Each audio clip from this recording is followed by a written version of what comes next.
तर बरं वाटतं म्हणून आनंदी काहीतरी 11-25 अंगठ्या घालायच्या हातामध्ये.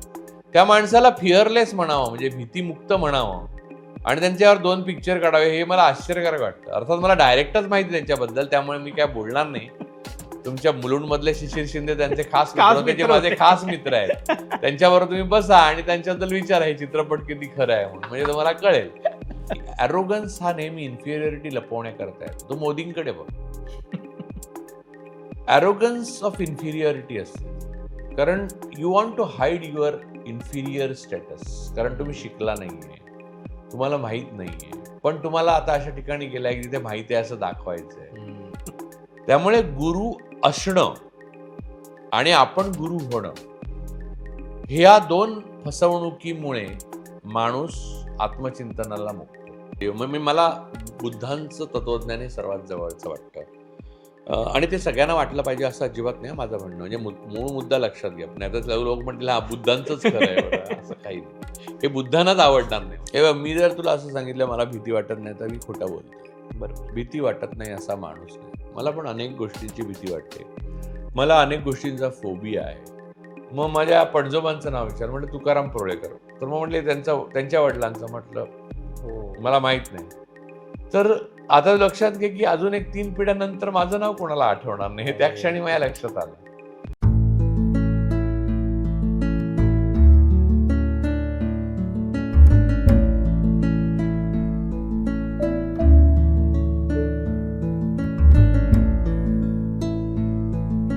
नमस्कार, मी रोहन धालवलकर. इसाब नीती चॅनलच्या माझी माणसं या कार्यक्रमात तुम्हा सर्व रसिक प्रेक्षकांचं अगदी मनापासून स्वागत करतो. मित्रांनो, आतापर्यंत माझी माणसं या कार्यक्रमामध्ये तुम्ही क्रिकेटर्स पाहिले, तुम्ही अभिनेते पाहिले, नेते पाहिलेत, परंतु आज असं व्यक्तिमत्व आलं आहे की ह्या सर्वांशी ज्यांनी जवळजवळ मागचे 20-25 वर्ष संवाद साधला आहे, ज्यांनी त्यांची मनं उलगडून पाहिली आहेत, त्यांचे आयुष्य उलगडून पाहण्याचा प्रयत्न केला आहे, ज्यांना आतून बाहेरून सर्वांशी ज्यांनी भेट करून दिली आपल्याशी, ते म्हणजे राजू परुळेकर सर आज आपल्याबरोबर आलेत. तर राजूजी नमस्कार. नमस्ते. तुमचं इसाब नीतीच्या माझी माणसामध्ये मी मनापासून स्वागत करतो.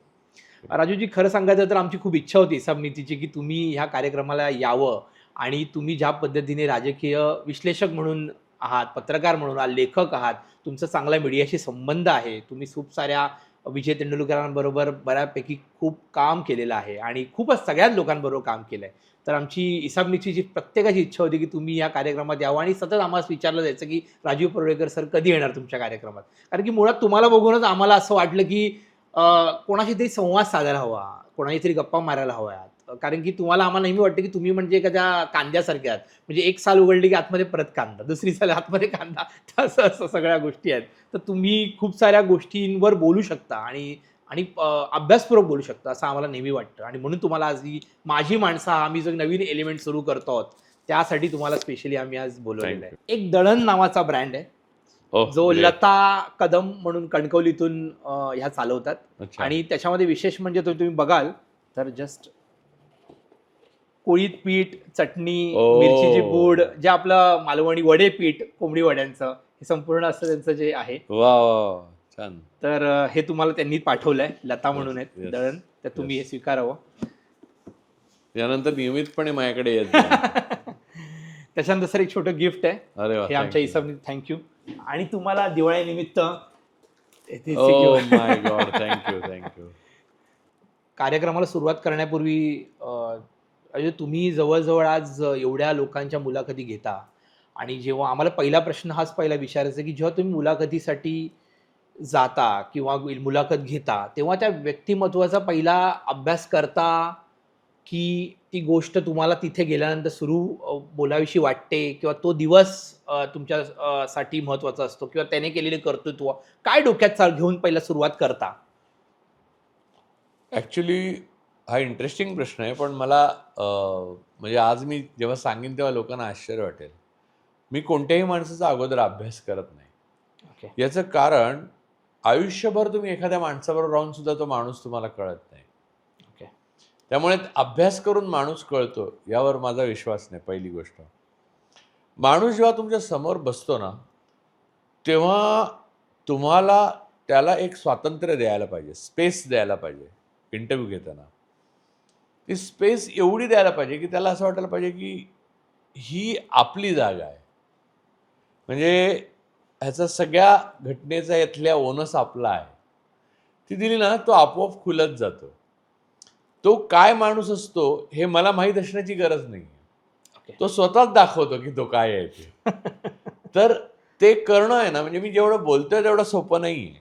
पण हे मला उपजत आहे वगैरे नाही म्हणणार मी, पण मला कळलेलं आहे. म्हणजे मला पहिल्या क्षणापासून माहीत होतं, मी जेव्हा इंटरव्ह्यू केला तेव्हा, की ज्या माणसाला आपण इंटरव्ह्यू करतो आहोत किंवा ज्याच्याशी बोलतो आहोत किंवा इव्हन सुद्धा नेहमीच्या आयुष्यात सुद्धा समोरच्या माणसाला तुम्ही मोकळं केलं ना, की तुम्हाला फॅन्टॅस्टिक रिझल्ट्स मिळतात. हां. म्हणजे ज्या माणसाबद्दल असा समज असतं की ते फार खडूस आहेत, ते फार बोलत नाहीत, ते इंट्रोवर्ट आहेत, म्हणजे वेगवेगळ्या प्रकारचे असतात, ते फार रागीट आहेत, ते फार, तुम्ही बघा माझ्याकडे आलेले सगळे रागीट जे महाराष्ट्रातले रागीट सगळे आहेत ते किती प्रेमाने प्रेमाने बोलले. बोलले. तर हे सगळं खोटं असतं. ॲक्च्युली प्रत्येक माणूस एक मास्क घेऊन जगतो, कारण तो त्याचा डिफेन्स मेकॅनिझम असतो. तर तो डिफेन्स मेकॅनिझम तो तेव्हा काढून ठेवतो जेव्हा त्याला असं वाटतं की आता इथे गरज नाही आपल्याला ह्या चिलखताची. शिरकताची. त्यामुळे मी अभ्यास करण्यापेक्षा हा अभ्यास करतो की या माणसाला कुठे आणि कधी स्पेस द्यायला सुरुवात करायची. फक्त तुम्हाला करायला काय लागतं, म्हणजे ते खूप मेहनतीचं काम आहे. त्या माणसाला ते कळायला लागतं की आपल्याला स्पेस मिळालेली आहे. हां. त्याला कळलं नाही तर ते शेवटपर्यंत वर्क नाही होत. तो फुलटॉस बॉल द्यावा लागतो थोडासा त्याला. नाही, त्याला कळायला लागतं. कळायला म्हणजे आणि कोणत्याही आयक्यूचा माणूस सुद्धा तो फील करू शकलो पाहिजे. ही त्यातला, म्हणजे जर आर्ट काय असेल तर हे आहे. ओके. राजूजी, ॲक्च्युली तुम्ही आता एवढी वर्षे एवढ्या मुलाखती घेतल्या आहेत, तर आम्हाला ना काही तुमचे गुण जे जे मी भावतात ते म्हणजे तुमचं ज्ञान. म्हणजे तुम्ही हल्लीच्या मुलाखतगारांमध्ये आम्हाला खूप वेळेला लॅकिंग दिसतं ते, की तुम्ही एवढं कसं म्हणजे तुम्हाला आम्ही सांगितलं की तुम्ही राजकारणावर बोला तर तेवढ्याच व्यवस्थित बोलू शकता. तुम्ही एखाद्या सायकॉलॉजीवर बोला तेवढ्याच व्यवस्थित बोलू शकता. तुम्ही एका डॉक्टरेट एखाद्या विषयावर बोला तर इतकं नॉलेज कसं काय, म्हणजे वाचन हा एक विषय असू शकतो, पण कशा पद्धतीने मी त्याची म्हणजे कधी वेळ काढता आणि कशा पद्धतीने ते गुंफलंय म्हणजे तुम्ही हे सगळं? वाचन हे तर निश्चित, याचे 3 भाग आहेत. पहिला भाग आहे की वाचन हे तर मस्ट आहे, म्हणजे वाचलंच पाहिजे माणसाने. मी दिवसाला मिळेल ते पुस्तक, म्हणजे मिळेल तेव्हा वाचत असतो. म्हणजे माझ्याकडे अनेक, म्हणजे माझं अख्खं घर भरलं आहे पुस्तकाने. पुस्तकं याला पर्याय नाही, हे तर अगदी 100%. दुसरं, माणसांशी बोलताना पण खूप गोष्टी आणि ज्ञान होऊन जातं. तिसरं, प्रवासाने प्रचंड ज्ञान होतं. पण ही एक कंपोनंट झाला, म्हणजे हा सांगतोय तो एक कंपोनंट झाला. म्हणजे प्रवास करणं, प्रवासात बघणं, म्हणजे मी उत्तम स्टँडअप कॉमेडी करू शकतो.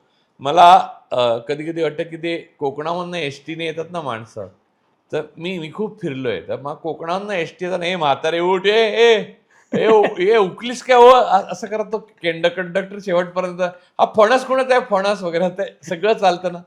मी ते संपूर्ण प्रवास डिस्क्राईब आणि इलस्ट्रेट करू शकतो, की तुम्हाला असं वाटेल की तुम्ही कोकणातनं एसटीने येताय किंवा जाताय. सो ही एक गोष्ट मी तुम्हाला सांगितली. असं मी आयुष्यात इतक्या गोष्टी करू शकतो. स्टँडअप कॉमेडी खरोखरच चांगली करू शकतो. फक्त माझी मुलगी मला नेहमी सांगते की बाबा तुझी जी प्रतिमा आहे ती बघा, तू स्टँडअप कॉमेडी करू नको, म्हणून मी करत नाही. तर हे जे पाहणं आहे, हे फिरणं आहे, हे वाचणं आहे, हे एक भाग झाला. दुसरा भाग, मी माझी सुरुवात जी आयुष्याची केली ती लिखाणापासून केली. लिखाण आहे ना, ते तुम्हाला कसं असायचं की पुस्तकातलं नाही, कॉलम्स लिहिणं किंवा स्क्रिप्ट लिहिणं. मी रेडिओला आरजे होतो, तिथे स्क्रिप्ट लिहिणं स्वतः किंवा दूरदर्शनला किंवा मग टेलिव्हिजनला. त्याच्यामध्ये ना एडिटिंग हा भाग मला खूप करायला लागायचा, की एवढी मिनटं आहेत, हे पोचलं पाहिजे. तर आपल्याला आवडणारं सुद्धा काढून टाकणं हे किती दुःखद असतं हे तुला कल्पना येणार नाही. म्हणजे ते दुसऱ्याने काढलं तर फारच वाईट, पण स्वतःच काढायला लागणं अधिक वाईट. ते एडिटिंग करून बरोबर असं बंदुकीच्या गोळीसारखं जायला पाहिजे, हे ते डोक्यात फिट झालं एक. नंतर मी टेलिव्हिजन आणि मग मीडियाशी आपला सिनेमा आणि ह्या आपल्या दूरदर्शनच्या सिरियलच्या संबंध आला, तेव्हा पण मी एडिटिंगचा एक भाग बनायचो. कारण मी लेखक तर होतोच, पण लेखनाला खरं तुला जे मिळतं ना ते एडिटिंग केल्यावर, एडिटिंगच्या टेबल 2 टेबलवर पिक्चर बनतं म्हणतात ना, ते एक लेखनाच्या टेबलवर दुसरं एडिटिंगच्या एडिटिंग टेबल. टेबलावर. एडिटिंग. त्या एडिटिंगमुळे काय झालं, की माझ्या मनामध्ये ना माहिती जी जमा झालेली आहे, की तू ज्ञान ज्याला म्हटलंस, माहिती ती. त्या माहितीचं ज्ञानामध्ये रूपांतर करून ते बुलेटसारखं समोरच्यापर्यंत पोहोचवणं, ओके. हे त्या एडिटिंग स्किलचा भाग माझ्यावर नकळत झालेला मोल्ड आणि परिणाम आहे. ओके. त्यामुळे आता मी वाचलंय तर सगळ्याच क्षेत्रातलं, माणसांना मी सगळ्याच क्षेत्रातल्या भेटलेलो आहे. मी खूप फिरतो देशभर आणि जगभर. त्या सगळ्याचा भाग एक झाला. पण ती काय तो लगदा आहे. त्याचा प्रॉपर काही ते करायचं असेल तर त्याला एडिटिंग जे आहे ते आणि त्याचं कुठे, कधी आणि कशा प्रकारे बोलायचं याचा एक अतिशय अनकॉमन असलेला कॉमन सेन्स लागतो. तो सुदैवाने माझ्याकडे आहे. असं मला वाटतं. त्यामुळे ते सगळं एवढं सगळं जमून आलेलं आहे. ते जे तू बघतो एंड प्रॉडक्ट ते तू बघतो त्याच्या मागचं हे असं आहे. ओके. म्हणजे खूप साऱ्या म्हणतात ना, की एक फायनल प्रॉडक्ट बनवायला अनेक गोष्टी त्यातून खूप लागतं. जावं लागतं.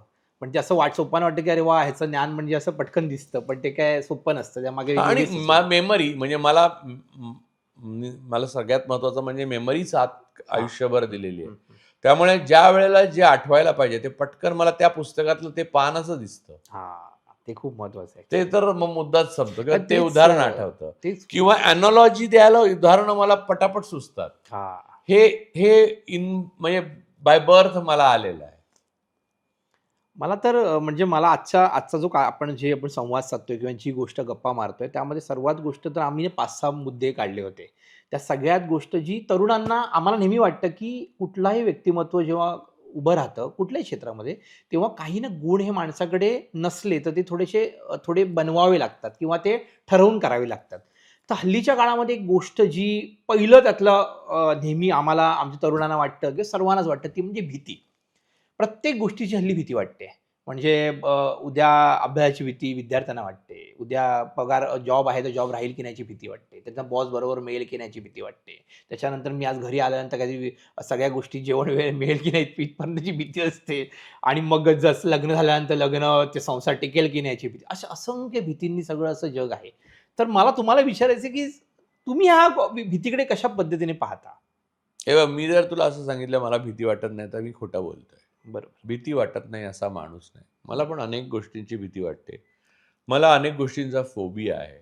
ओके. मी सापाला फार घाबरतो. ओके. म्हणजे तुला खरं सांगायला काय प्रॉब्लेम आहे. जनरली भीतीवर असं सांगतात, की भीतीवर मात करण्याचा हा मार्ग आहे, की त्या भीतीला कन्फ्रंट करा. ओके. पण प्रत्येक वेळी ते शक्य नसतं. भीतीला कन्फ्रंट करून तुम्ही भीती घालवू शकता. हे एका मर्यादेपर्यंत शक्य आहे. नाहीतर तुम्ही ट्रॉमामध्ये जाऊ पण शकता. राइट. आणि मग PTSDमध्ये जाऊ शकता. तुम्हाला दीर्घकाळ औषधं घ्यावी लागतात मग.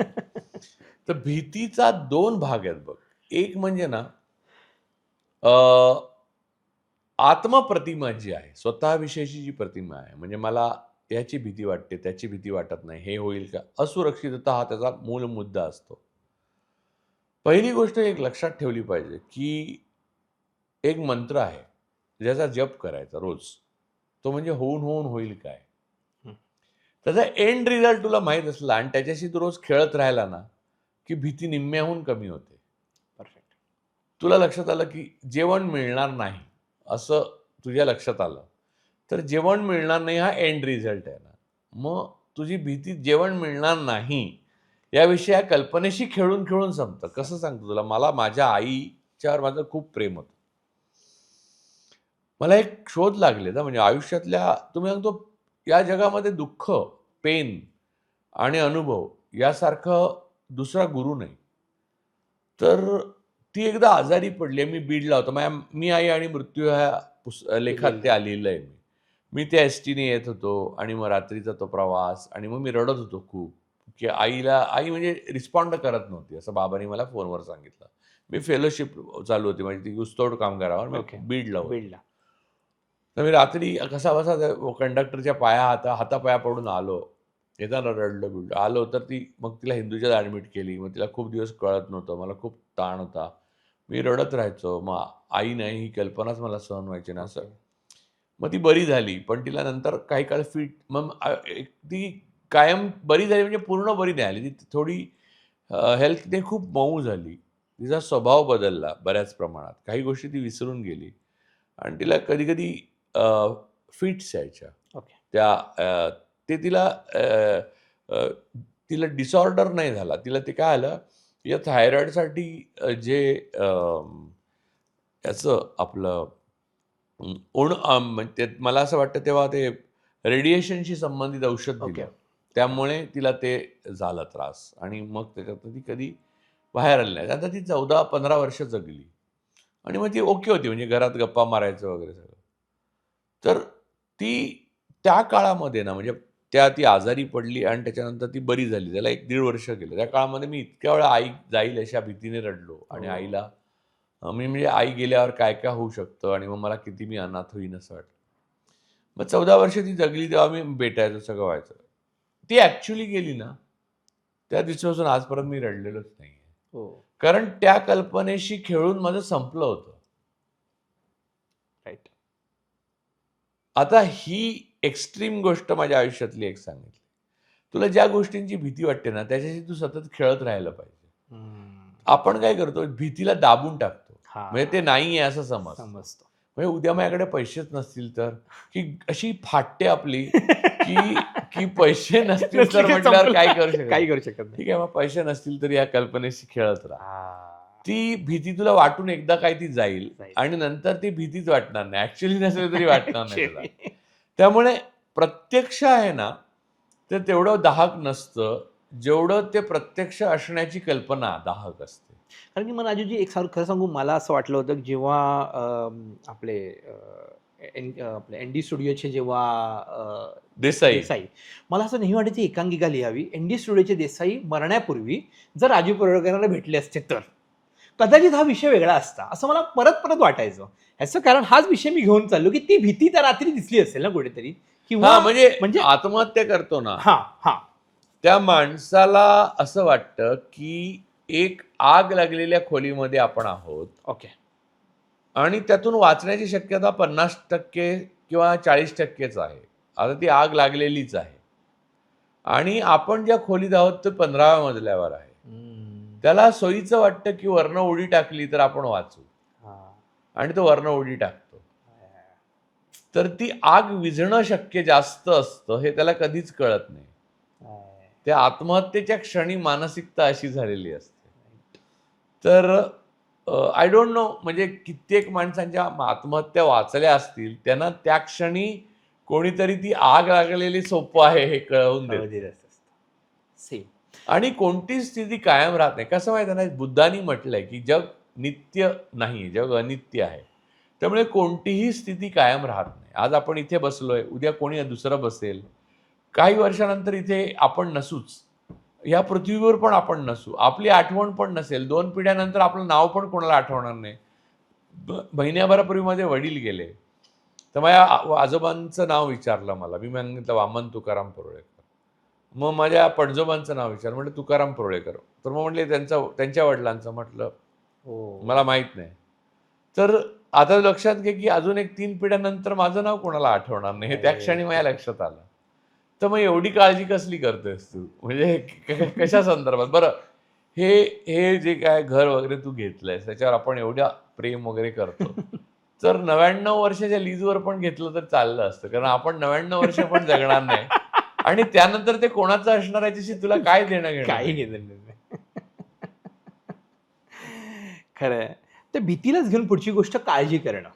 म्हणजे खूप वेळेला नाही, ती भीतीची काळजी नसते. हां, मग ते म्हणून माणूस वेगळा विषय भीती म्हणून दाबतो ना, हां. त्यामुळे काळजी उत्पन्न होते. ओके. तू डायरेक्ट भीतीच्या कल्पनेशी खेळत राहिला ना, तर काही वेळाने भीती अंतर्धान पावते.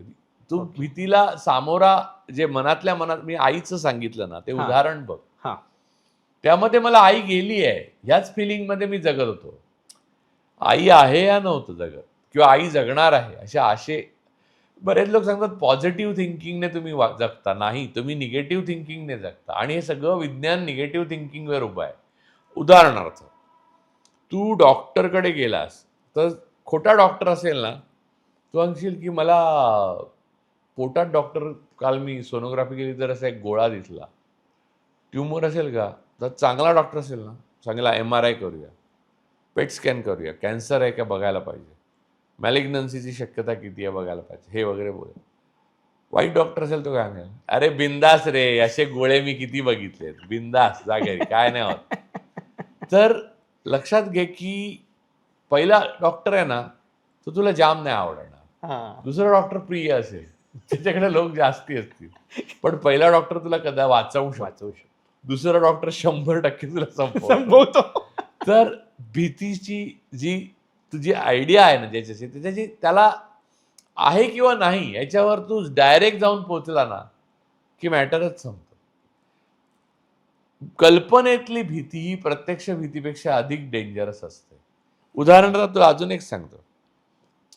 तुला आता इथे बसलायस, एक हवालदार आला आणि म्हटलं साहेबांनी तुला बोलवलंय म्हणून इथे, तर तुला प्रचंड भीती वाटेल, बरोबर ना? म्हणजे भीती वाटेल नाही, साहेबांनी म्हणजे कुठच्या साहेबांनी, ते सिनियरनी बोलवलंय, तुला भीती वाटेल की, किंवा SP नी बोलवलंय तर भीती वाटेल. तुझी अशी कशाला बोलवलं? तर म्हणजे मला नाही माहीत, त्याने सांगितलं त्यांना जाऊन घेऊन या, रोहन म्हणून आहेत ते. रोहन कोण आहे? हां, तुम्हालाच बोलवलंय, आत्ताच्या आत्ता बोलवलंय. नाही मला जेवाय बिवायचं काय नाही, आत्ता बोलवलंय सांगितलं. तो आता हवालदाराची स्टाईल आहे, तो तसं करा. तू इथून तिथे जाईपर्यंत 1000 मरणं मरशील, बरोबर? प्रत्यक्षात तिथे गेल्यावर तिथे तुला बसवतील आणि म्हणतील की मला एक सांगा रोहन, तुम्हाला मी बघतो नेहमी व्हिडिओ, मला आवडतं तुमचे व्हिडिओ, तुमच्या बाजूची जी नवीन बांधतायत ना तिथे मला घर घ्यायचं, त्याचे काय कॉस्ट असेल? तर आता मधला जो तुझा काळ गेलेला आहे तो खरा मरण होतं. मी तुला माझ्या मित्राचं नाव नाही सांगत, तर त्यालाच त्याचं सांगतो की तो एक मोठा आर्टिस्ट आहे, लेखक पण आहे, ॲक्टर पण आहे, डिरेक्टर पण आहे. तर त्याने बाल्की सरांकडे, बाल्की जे आहेत फेमस डिरेक्टर आणि ॲडव्हर्टाइजमेंट करतात, ॲडव्हर्टाइजमेंट्स बनवतात. त्याने ती राजेश खन्नाची शेवटची ॲड बनवली ते. तर त्यांच्याकडे त्याने एक काहीतरी काम केलं आणि त्याने डब केला, आपला रोल जो होता तो डब केला आणि गेला.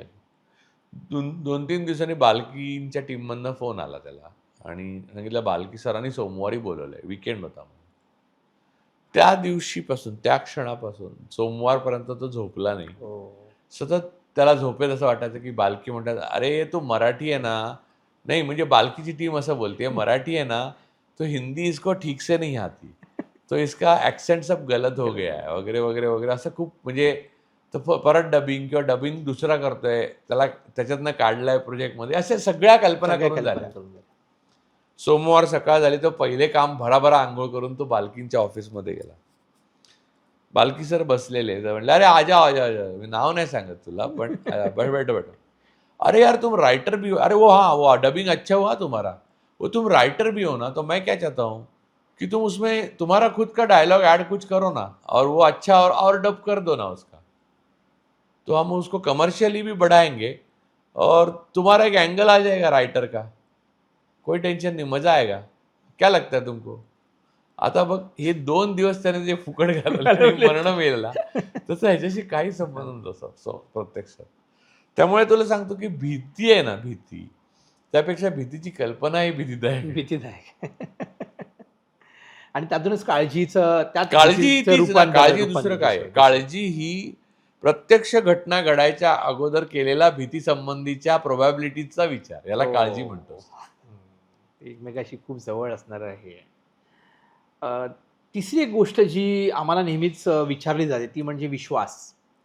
हल्लीच्या या काळामध्ये आम्ही पाहतो की कॉर्पोरेट्समध्ये एकमेकावर विश्वास ठेवला जात नाही, किंवा असंही घडतं की एखादा माणूस विश्वास संपादन करण्याचा प्रयत्न करत असतो पण त्याला ते खरं मानलं जात नाही.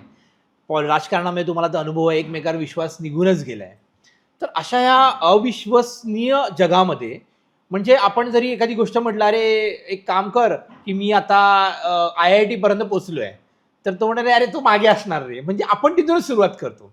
तर विश्वास हा जो प्रकार आहे हा जगताना किती महत्वाचा आहे, तो कसा आपण दुसऱ्यावर निर्माण करू शकतो आणि तो आपल्या आयुष्यामध्ये किती महत्वाचा वाटतो, किंवा तो कसा राहायला हवा.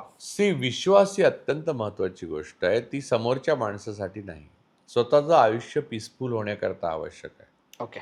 म्हणजे तुझी गर्लफ्रेंड आहे समज, ती सतत मोबाईलवर काहीतरी टाईप करते तुझ्याबरोबर असताना पण. तुझ्या मनात आलं की आयला ही माझ्याबरोबर असताना पण वेळ घालवते मोबाईलवर, म्हणजे कोणतरी दुसरंच मनुष्य तिच्या आयुष्यात आहे. हा किडा एकदा तुझ्या डोक्यात शिरला की तू सुखाने नाही जगणार. मग ती गर्लफ्रेंडही नाही राहणार तुझी, म्हणजे गर्लफ्रेंड राहणार, पण म्हणजे मनामध्ये तुझ्या असा शंका असणार की हे काहीतरी गडबड आहे. मग तुझं शोधायला लागणार. या उलट सोपं काय माहिती आहे का? Trust but verify. ओके. म्हणजे तुम्ही आधी संशय घेऊन नंतर विश्वास ठेवण्याचा प्रयत्न करता, याऐवजी आधी विश्वास जर ठेवला आणि मग व्हेरीफाय केलं तर ते जास्त सोपं असतं. म्हणजे तुला माणूस म्हणाला की तू आता जे सांगत होता की अरे मी पवईपर्यंत आलो. जनरली तो पवईपर्यंत आलेलाच नसतो, तो JVLR वर असतो. मुद्दा असा आहे की तो आलाय पवईपर्यंत असं समजल्याने तुझा थोडा वेळ फुकट जाईल. पण तू आल्यावर जर तू तुला मोकळा केलास आणि म्हटलंस काय रे केव्हा कुठे होतास तू सांग ना, आता काय प्रॉब्लेम, आता पोहोचलाय तू सांग अरे मी JVLR ला होतो, पण म्हटलं जरा तू चिडशील म्हणून मी बोललो. तुझी गर्लफ्रेंड पण तसंच तुला सांगेल. म्हणजे हे नाही सांगणार की तिचा दुसरा बॉयफ्रेंड आहे म्हणून, पण तुला ती हिंट मिळेल की जी तुला खरी आहे का खोटी आहे हे कळेल. तू जर लगेच मोबाईल काढायला बघशील, तिच्या स्पेसमध्ये घुसायला बघशील, तर तू बरबाद झाला. त्यामुळे ट्रस्ट ही गोष्ट पहिली असली पाहिजे आणि व्हेरिफिकेशन नंतर. आपण काय करतो, आता आपलं भोवतीचं जगच खोटं आहे असं समजून व्हेरिफिकेशन पहिले करायला घेतो. आपण सरकार नाही आहोत हे लक्षात ठेवलं पाहिजे. आपण माणसं आहोत. आपली ह्युमॅनिटी ही पहिली असली पाहिजे. आपण ट्रस्ट बट व्हेरीफाय. म्हणजे व्हेरीफाय कशासाठी की तुझं आयुष्य कोणीतरी विश्वासघात करून फसवू नये किंवा बिट्रेल होऊ नये यासाठी. पण पहिले ट्रस्ट का ठेवायचा? कारण तुला पीस ऑफ माइंडची आवश्यकता आहे. तुझ्या डोक्यात जर किडाच शिरला एकदा की आपल्याला हे फसवतायत, तर तू संपला. तू काही करूच शकत नाही. म्हणजे ते माणसं खरी असतील तरी. म्हणजे तो राजेश खन्ना मुमताजचा पिक्चर आहे नाही का, ते मुमताजवर तो संशय घेत होतो, जिंदगी के सफर में गुजर जाते हैं वो लम्हे. तर तो पिक्चर बघ, त्याच्यामध्ये तो तिच्यावर विश्वास ठेवत नाही आणि मग त्याचा अंत फार ट्रॅजिक होतो. तर मुद्दा असा आहे की तुला विश्वास ठेवू नये अशा अनेक घटना घडताना दिसतील. ते डॉट कनेक्ट करून तू विश्वास न ठेवायला सुरुवात करू नको. व्हेरीफाय करण्याची पद्धत डायरेक्ट त्या माणसाशी बोलून पहिले व्हेरीफाय होतं. जर तो खोटारडा असेल तरी ते व्हेरीफाय होतं. याचं कारण तो खोटं बोलतो ते कळतं. पण माणसाला मोकळा स्पेस द्यावी. म्हणजे आता तू जरा लहान आहेस माझ्यापेक्षा, मुलं होतील, मोठी होतील, ती खोटं बोलणारच आई वडिलांची. तू काही कर, तू कितीही त्यांना स्वातंत्र्य दे, खोटं बोलणार. कारण एका वयात माणसाला काही पॉइंट आपल्या आई वडिलांना सांगू नये असं वाटतं. ती त्यांची स्पेस असते, हे लक्षात घ्या, रिक्वायरमेंट आहे. ती स्पेस सुद्धा तर तुला समजून घ्यायची असेल तर तुला खूप विश्वास ठेवायला लागेल आणि तुला कधी कधी त्यांना आपल्याला चीट करू द्यावं लागेल. आणि ते चीट झालं हे काही दिवसांनी तुला ते सांगतील स्वतःहून. इतके रिलेशन राहिले तेव्हा तू अरे ठीक आहे यार, मेरे को मालूम था लेकिन मैंने दिखाया की मेरे को मालूम नाही, असं तू करून त्यांना एवढं विश्वासात घेशील की नंतर त्यांना त्याची गरज लागणार नाही. त्यांचंही वय ते बदलेल की ते बदलतील. आपल्या आई वडिलांनी जेव्हा जेव्हा आपल्यावर विश्वास ठेवला नाही तेव्हा आपण जास्त चीट केलंय बघ. काय रे तू सिगरेट ओढतो का? असं कुठे सिगरेट? सिगरेट मी अजिबात नाही असं. तर कमी ओढा असं सांगितलं असतं तर बाबांना आपण सांगितलं नाही बाबा मी जरा जास्ती ओढले, आता नाही ओढणार असं. लक्षात घे ही गोष्ट. Trust but verify. येस. पुढचा एक महत्त्वाचा विषय जो वाटतो की जसं लोकांकडे एक हल्लीच्या काळामध्ये थोडं सुबद्धता येते, म्हणजे श्रीमंत होत जातो माणूस आणि थोडे पैसे लागतात, तर सगळ्यांना वाटतं अहंकार वाढलाय. तर अहंकार हा एक असा पैलू नेहमी वाटतो की हा माणूस अहंकारी आहे, पण कधी कधी तो कुठल्या तरी एखाद्या परिस्थितीमधून मोठा झालेला असतो म्हणून तो अहंकार आलेला असतो, किंवा कधी कधी पैसे बघून पण लोकांना वाटतं हा अहंकारी असू शकतो, किंवा अहंकार ही गोष्ट तुम्ही कशी घ्यायला हवी आणि त्याचं अहंकार हा माणसाला तो कसा तो प्रेझेंट करायला हवा की नको, किंवा तो आपला शत्रू असतो असं तुम्ही मांडता? अहंकाराच्या मागे दोनच कारणं असतात. एक इन्फिरियरिटी कॉम्प्लेक्स आणि दुसरा पूर्वायुष्यातला अभाव. ओके. त्या माणसाला समजून घ्यायचं असेल तर तो ते का वागतोय. इन्फिरियरिटी, ॲरोगन्स हा नेहमी इन्फिरियरिटी लपवण्याकरता येतो. तो मोदींकडे बघ. ॲरोगन्स ऑफ इन्फिरियरिटी असते ती. कारण you want to hide your inferior status. कारण तुम्ही शिकला नाहीये, तुम्हाला माहीत नाहीये, पण तुम्हाला आता अशा ठिकाणी गेलाय की तिथे माहिती आहे असं दाखवायचंय. तेव्हा ते लपवण्याकरता दुसरा म्हणजे इतरांना घाबरवून सोडायचं, ॲरोगन्स दाखवायचा, की ते विचारायच्या भानगडीतच नाही पडणार. आणि दुसरा अभाव म्हणजे काय होतं की खायला अन्न नव्हतं, तर आता मी अख्ख्या बिल्डिंगला जेवण घालू शकतो, त्यामुळे मी हे केलं, याचा जो एक बढिया. पाश तयार होतो स्वतःभोवती, जो भ्रामक आहे खरं तर. कारण तुमच्याकडे नव्हतं तेव्हा सुद्धा तुम्ही इथपर्यंत यायला कोणीतरी तुम्हाला मदत केलेलीच असते. तुम्ही एकटे तर येऊ शकत नाही. समाज ऋण नावाची गोष्ट आहे आणि तुम्ही इथे आहात, तिथून परत तिथे जाणार नाही याची गॅरंटी पण नाही या जगात. त्यामुळे तो वृथा असतो. पण तो ज्याचा त्याला कळण्याकरता आपण काही खास प्रयत्न करू नये, हा माझा पहिल्यापासूनचा नियम आहे. अरे ही म्हणजे माणूस दाखवण्याचा जेव्हा प्रयत्न करतो तेव्हा लक्षात घ्यावं त्याच्या मागे कुठेतरी अभाव आहे. जे नम्र असतात बघ, खूप यशस्वी, पैसे, अझीम प्रेमजींसारखा मनुष्य, जो यश, ज्ञान, नॉलेज, कीर्ती सगळं त्याच्याकडे आहे, अशा माणसांचं काय असतं माहिती आहे, जे मला ओळखतात ते मला अझीम प्रेमजी म्हणून ओळखतात. जे मला ओळखत नाहीत ते कोणतरी एक माणूस जातोय वेडा मारुती 800 मधनं असं समजेल. बरं, दोन्ही माणसाला मला प्रूव्ह करण्याची काही गरजच नाही आहे, तर मी कोणाला प्रूव्ह करू आणि कशाला प्रूव्ह करू हे समजतं. एनलाइटनमेंट. परफेक्ट. त्याला काहीही गरज पडत नाही अहंकार दाखवण्याची.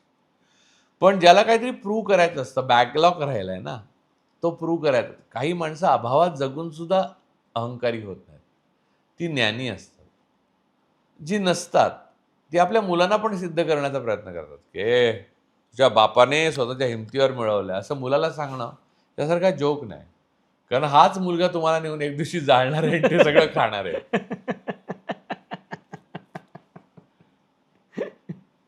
तर त्यामुळे अहंकार ही गोष्ट जी आहे ना, ती दुसऱ्यामध्ये दिसली तर दुर्लक्षून जावी आणि आपल्यामध्ये यायला लागला तर दोन गोष्टी समजाव्या की आपल्यात कुठल्या ॲरोगन्स, कुठच्या इन्फिरियरिटीमुळे हा अहंकार येतो तटस्थतेने बघावं, किंवा कुठच्या अभावामुळे येतो.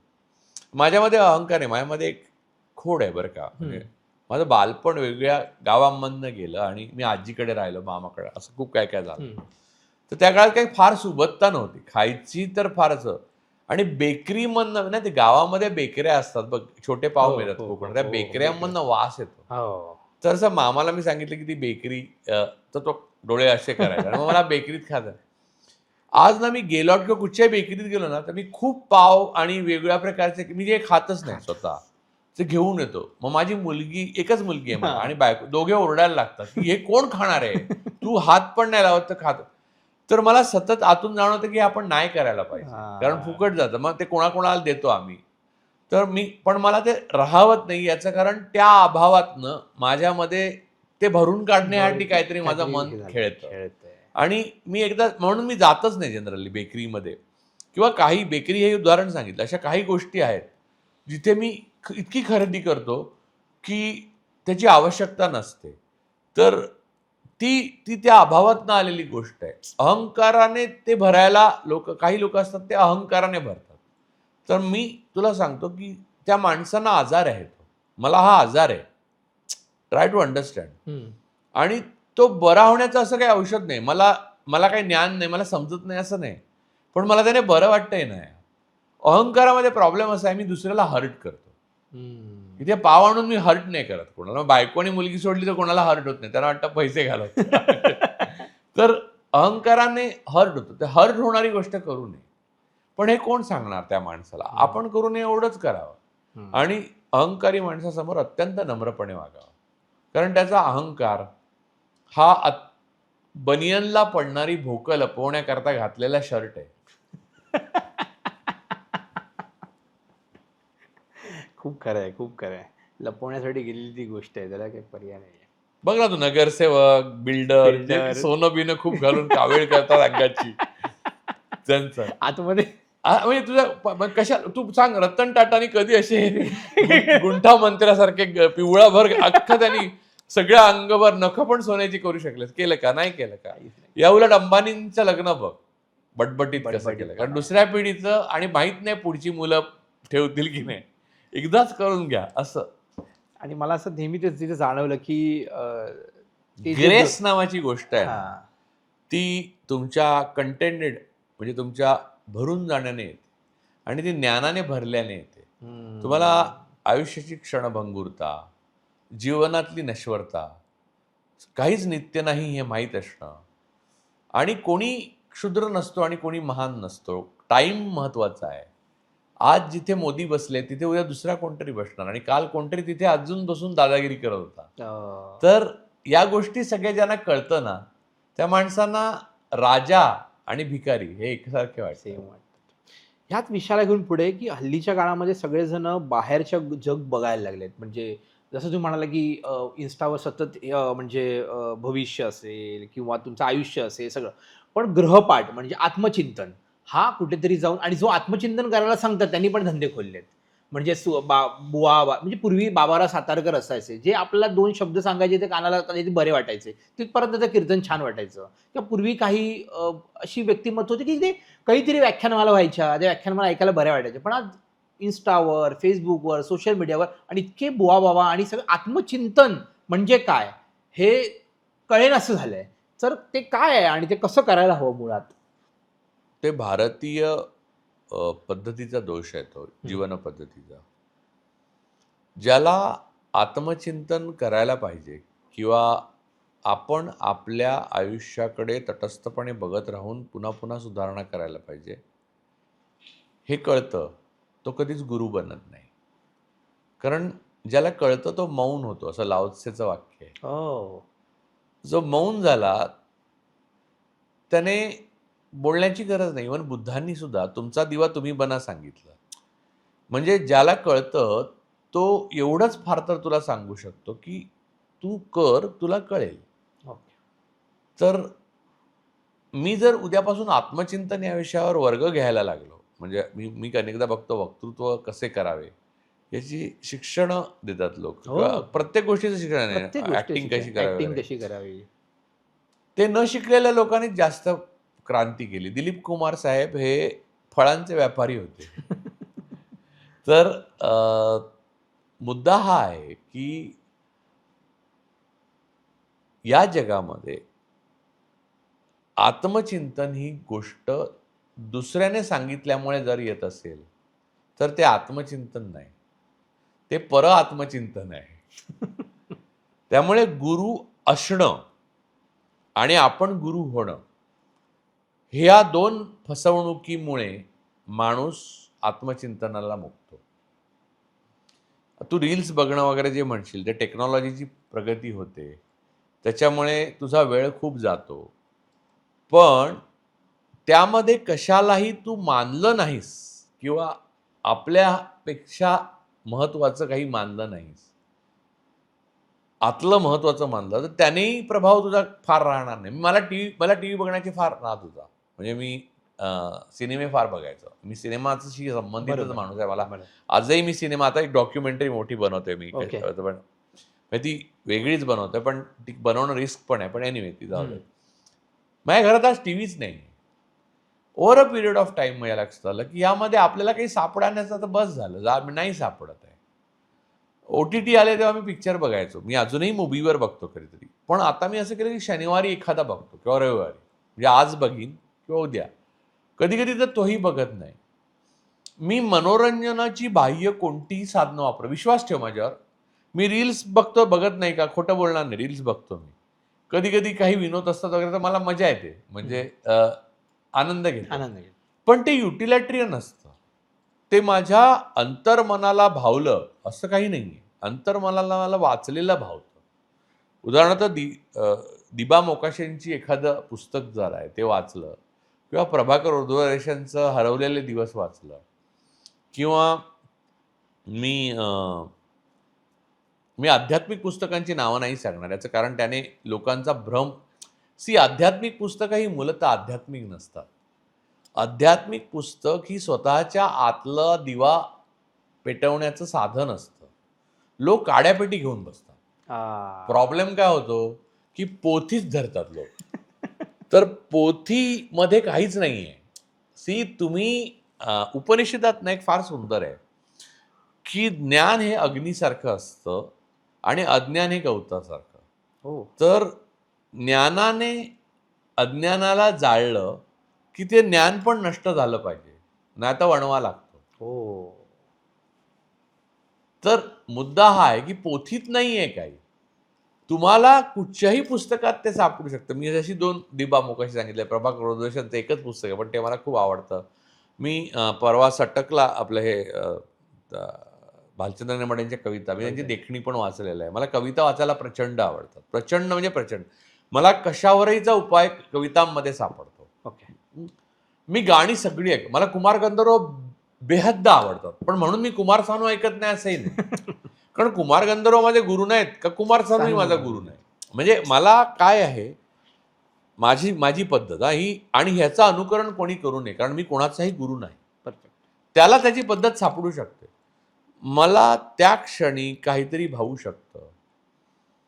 7वी मध्ये आवडलेली मुलगी आपल्या शाळेच्या रियुनियनमध्ये जेव्हा आपण बघतो तेव्हा ती परत आवडते का आपल्याला? नाही ना. नाहीच आवडू शकत. मग गुरुचरित्राची पोथी रोज कशी आवडू शकते माणसाला? तर ती 7वीतच आवडायला पाहिजे. एकदाच आवडते ती. संपला मुद्दा तिथे. इतकं अनित्य आहे ना जग. प्रत्येक क्षणी आपण 7 वर्षांनी पूर्ण माणूस म्हणूनच बदलतो. पेशी बदलतात, सगळं बदलतं. विचार करण्याची पद्धत बदलते. नाही बदलली तर तुम्ही वाढत नाही आहात. तर त्यामुळे ना, मग मला अनेक जण विचारतात, तुम्ही हे कॉन्ट्राडिक्टरी लिहिलंय. मी म्हणतो की बाबासाहेब आंबेडकरांनी हे कॉन्ट्राडिक्टरी, मी म्हटलं जिवंत असल्याचं लक्षण आहे. माणूस कॉन्ट्राडिक्टरी लिहित लिहित म्हातारा होतो आणि तो जेव्हा शेवटचा लिहितो ते त्याचा गृहीत धरा तुम्ही. ओके. त्यामुळे ज्ञान हे गुरुकडनं मिळतं हे भ्रम आहे. ज्ञान मिळवण्याची शक्ती तुमच्यामध्ये नसेल तर जगात काहीही गुरु नाही. आणि ज्ञान मिळवण्याची शक्ती जर तुमच्यामध्ये असेल तर तुला कशात नाही, झाडाकडे बघत राहिला तरी ज्ञान मिळतं. मी समुद्राकडे बघत राहिला नाही, तुला मला खूपदा तुम्ही समुद्राकडे बघत राहिला आपल्या क्षुद्रतेची जाणीव होते. हे ज्ञान नाही का? समुद्र गुरु झाला की नाही? म्हणून उडी मारणार का तू त्याच्यात? नाही ना. म्हणून गुरुचे पाय चेपायची गरज नाही आणि गुरुपौर्णिमेला जाऊन गुलाल लावण्याची गरज नाही. कुठची पोथी धरून बसण्याची गरज नाही. मी तुला चंद्राकडे बोट दाखवलं तर माझ्या बोटाची पूजा करू नको, तू चंद्र बघ. क्या बात आहे. हल्ली तेच झालंय. हल्ली ते बोटाकडे बघत राहतात, मग तुम्ही त्याच्यावर त्या बोटाला काय काय करता? कारण आधार लागतो, माणसाला ठोस लागतं आणि जग ठोस नाही. काय आहे की ठोस काहीच नाहीये ना. मी मगाशी म्हटलं की ज्या मुलाला तू दरडावतो हे मी निर्माण केलंय, तोच तुला उद्या जाळणार आणि तुझं खाणार. तर ठोस काय आहे? ठोस काय आहे? याच्यावरनं शरद जोशी म्हणून व्यंग्य लेखक होते, त्यांनी एक फार सुंदर वाक्य हिंदीत आहे की जब समस्या आती है तो सरकार कदम उठाती है. कदम बड़े ठोस होते हैं, कदम इतने ठोस होते की उठ ही नहीं पाते. त्यामुळे जे ठोस असतं ते उठतच नाही. ह्या सर्वांचा म्हणजे हे सगळे गुण, म्हणजे भीती, काळजी, आपण मगापासून या सगळ्या गोष्टी बोलतो, आत्मचिंतन, ह्या सगळ्या शेवटी मृत्यू हा अटळ आहे आणि कटू सत्य आहे. पण मी तुला सांगू, त्याच्या अगोदर जिवंत असताना भूक ही अटळ आहे. भूक म्हणजे शरीराला लागलेली भूक, मनाला लागलेली भूक, सेक्सची भूक, माणसाच्या पंचेंद्रियांना ज्ञानाची असलेली भूक, ह्या सगळ्या भूका आहेत ना, त्या आवश्यक आणि आदिम आहेत. माणूस माणसाला मारू शकतो भूकेसाठी. विश्वामित्राने दुष्काळात कुत्रा खाल्लाय, हे लक्षात ठेवा. त्यामुळे भूक ही गोष्ट म्हणजे बुद्धांचं या बाबतीत एक फार सुंदर उदाहरण आहे. त्यांच्या अखेरच्या काळात त्यांना शिष्याने विचारलं की शेवटी तुम्ही शेवटपर्यंत देव म्हणजे मला बुद्धांचं तत्वज्ञान हे सर्वात जवळचं वाटतं. आणि ते सगळ्यांना वाटलं पाहिजे असं अजिबात नाही माझं म्हणणं. म्हणजे मूळ मुद्दा लक्षात घ्या. पण आता लोक म्हणतील हा बुद्धांचंच खरं आहे बरं, असं काही नाही. हे बुद्धांनाच आवडणार नाही म्हणजे. मला आवडतं कारण मला ते बोट त्या बोटाने मला चंद्र दिसू लागला असं लक्षात थोडक्यात. घ्या. तर त्याच्यात त्यांना त्यांचे शिष्य विचारतात तुम्ही शेवटपर्यंत सांगितलंच नाही की देव आहे का नाही.